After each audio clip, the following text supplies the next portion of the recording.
तुम्हाला ही सोलल्यानंतर नेमकं किती दिवसांनी जाणवलं की झाड थोडस वय खाल्लेलं, पोगा चांगला निघायला लागला, दोन पाल्याच्या मध्ये अंतरी पडायला लागली, ऊन धरीना, 2-4 दिवसात फरक जाणवायला लागला. म्हणजे रोहवर आणि गुरुथर आपलं दोन्ही सोडून एक 4-5 दिवस झाले हो की जाणवायला लागलं. जाणवायला. आणि आता जर बघितलं बारकाईने कसं जरी, हम्म. तर हा प्लॉट तुमचा टेम्परेचर मध्ये हे टेम्परेचर आहे हम्म. आणि हे टेम्परेचर मधला प्लॉट आहे असं वाटतंय का? आज मग उन्हाचं अगदी म्हणजे टेम्परेचर भरपूर आहे, पण तसं बारीक विचार केल्यानंतर पोगे आत्ताच्या कंडिशनला चांगले चालतात.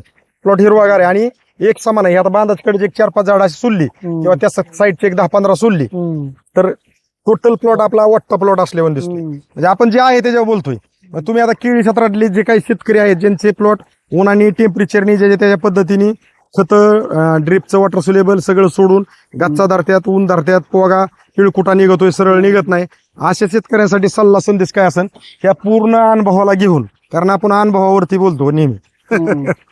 इतर शेतकऱ्यांनी हे मार्गदर्शन ज्यांचं काय प्लॉट गुत देतात, टेम्परेचरला बळी चालल्यात, ह्यांच्याबद्दल तुमचं मत काय? त्यांनी हे वापरलं पाहिजे का नाही? हो वापरलं पाहिजे, कारण रिझल्ट चांगला आहे. बरोबर आहे का नाही? कारण जर कष्ट करीत असताना, खर्च करीत असताना, वेळ देत असताना पीक जर वय खात असेल आणि अपेक्षित उत्पादन निघन का नाही ह्याची शाश्वती ज्या वेळेस मनाला नजरेला जाणवती, तिथनं पुढे तरी मला वाटतं की तुम्ही जसा धाडशी निर्णय घेतला तुम्ही आणि तुमच्या बंधूंनी, तसं वापराबायोनिककडे 1-2 डोस वापरून आपल्या किळीने खाल्लेलं वय बाहेर काढावं. नंतर मी म्हणतो नाही वापराबायोनिक वापरलं तरी चालेल.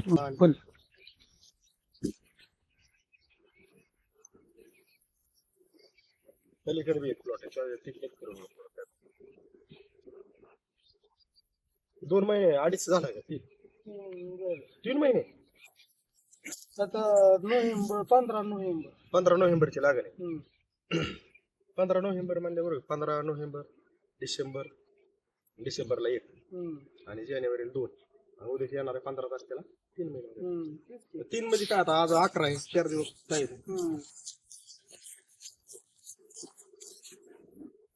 काय फवारले वरती वर दिसतंय जरा थोडस पाला पांढरा.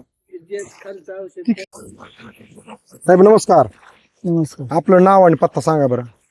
गणेश जनार्दन चव्हाण, राहणार पारेवाडी, तालुका कराड, जिल्हा सोलापूर. सोलापूर. आता आपण ह्याला 11 फेब्रुवारी 2026 ला पूर्वावस्थेत शूटिंग काढली, फोटो काढले होते हो. आणि वापराचं मार्गदर्शन दिल्यानंतर तुम्ही किती दिवसांनी सोडलं ह्याला?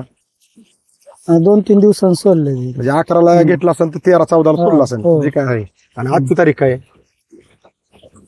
आज 4 एप्रिल 2026. 26. आता तुम्ही ह्याला जे आपण 2 डोस दिले ते दोन्ही सोडले की एकच सोडलाय? दोन्ही सोडले. दोन्ही सोडले. मग मला काय म्हणायचंय, आपण त्यावेळेस ही हितनं पलीकडे मी होतो, तुम्ही अलीकडे होते. ही पहिली रांग बरं का गजानन सर, ही दुसरी रांग, ही तिसरी रांग, आणि ह्या तिसऱ्या रांगात साहेब इकडून होते मी पलीकडून. आता मी पलीकडून नाही, फक्त पाणी आहे तिथं म्हणून उभं राहिलं नाही, एवढाच फरक आहे. पण आज जर ह्याची उंची बघितली, पहिली किती आणि आता किती, मी आता ह्या बेडवर जरी उभं राहिलो तरी माझ्या हाता इतकी उंची हित आहे, आणि हितली जर बघितली इतकी उंची बेडवर, म्हणजे थोडक्यात जी काय आहे ते तारीख आणि पहिल्या झाडांची उंची हे आपल्या लक्षात येते. तसंच पाठीमागे ती लोकेशनला नारळाचं झाड आहे, आणि तसंच आहे असा कॅमेरा पलीकडे फिरवा, ती पोल वगैरे सगळं ऊसाच्याकडे आपण अगदी पूर्ण प्लॉट फिरून घेतला होता की दिसतंय कसं. तुम्हाला ही सोलल्यानंतर नेमकं किती दिवसांनी जाणवलं की झाड थोडस वय खाल्लेलं, पोगा चांगला निघायला लागला, 2 पाल्याच्या मध्ये अंतरी पडायला लागली, ऊन धरीना, 2-4 दिवसात फरक जाणवायला लागला. म्हणजे रोहवर आणि गुरुथर आपलं दोन्ही सोडून एक 4-5 दिवस झाले हो की जाणवायला लागलं. आणि आता जर बघितलं बारकाईने कसं जरी, तर हा प्लॉट तुमचा टेम्परेचर मध्ये हे टेम्परेचर आहे आणि हे टेम्परेचर मधला प्लॉट आहे असं वाटतंय का? आज मग उन्हाचं अगदी म्हणजे टेम्परेचर भरपूर आहे, पण तसं बारीक विचार केल्यानंतर पोगे आत्ताच्या कंडिशनला चांगले चालतात. प्लॉट हिरवागार आहे आणि एक समान आहे. आता बांधाकडे एक 4-5 झाड अशी सोडली किंवा त्या साईडची एक 10-15 सोडली, तर टोटल प्लॉट आपला वाटता प्लॉट असल्यावर दिसतोय. म्हणजे आपण जे आहे त्याच्यावर बोलतोय. मग तुम्ही आता केळी क्षेत्रातले जे काही शेतकरी आहेत ज्यांचे प्लॉट उन्हाने टेम्परेचरने ज्याच्या त्याच्या पद्धतीने खत, ड्रिपचं वॉटर सोलेबल सगळं सोडून गच्चा धरत्यात, ऊन धरत्यात, पोगा पिळकुटा निघतोय, सरळ निघत नाही, अशा शेतकऱ्यांसाठी सल्ला संदेश काय असेल ह्या पूर्ण अनुभवाला घेऊन, कारण आपण अनुभवावरती बोलतो नेहमी. इतर शेतकऱ्यांनी हे मार्गदर्शन ज्यांचं काय प्लॉट गुत देतात, टेम्परेचरला बळी चालल्यात, ह्यांच्याबद्दल तुमचं मत काय? त्यांनी हे वापरलं पाहिजे का नाही? हो वापरलं पाहिजे. कारण रिझल्ट चांगला आहे. बरोबर आहे का नाही? कारण जर कष्ट करीत असताना, खर्च करीत असताना, वेळ देत असताना पीक जर वय खात असेल आणि अपेक्षित उत्पादन निघन का नाही ह्याची शाश्वती ज्या वेळेस मनाला नजरेला जाणवती, तिथनं पुढे तरी मला वाटतं की तुम्ही जसा धाडशी निर्णय घेतला तुम्ही आणि तुमच्या बंधूंनी, तसं वापरा बायोनिककडं 1-2 डोस वापरून आपल्या किळीने खाल्लेलं वय बाहेर काढावं. नंतर मी म्हणतो नाही वापरा बायोनिक वापरला तरी चालेल, पण गेलेलं कष्ट वाया ती परत कशी भरून काढायची त्यासाठी पर्याय वापरा बायोनिक आहे. कारण असं उदाहरणार्थ आता ही पेन आहे, हा पेन जर इथं हरवला तर मी हुडाकला कुठं पाहिजे? आता ही जागा सोडून जर मी चांगलं पलीकडे 10 फूट गेलो, इकडे 10 फूट गेलो किंवा आणखी दुसरीकडे हुडाकला, तो गावन का?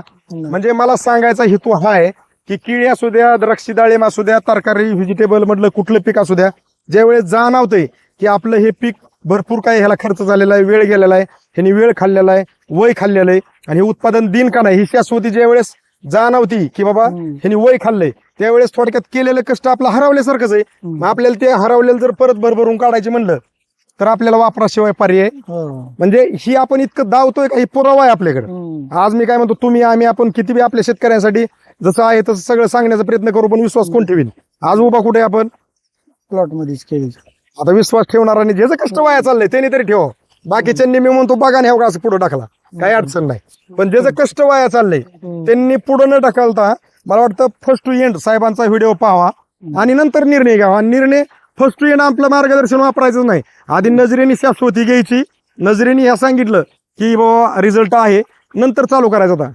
तर तुम्ही हे मार्गदर्शन घेऊन समाधानी आहे? हो, समाधान. जसं गल्लं तशी माहिती दिली त्याबद्दल वापरा बायोनिक कंपनीकडून, कॅमेरा धरलेल्या रामेश्वर गोगरे सरांकडून, करमाळ्याचे आपल्या गजानन साळुंके सरांकडून, तुमच्या बंधूंकडून तुमचं मनापासून साहेब खूप खूप धन्यवाद. धन्यवाद.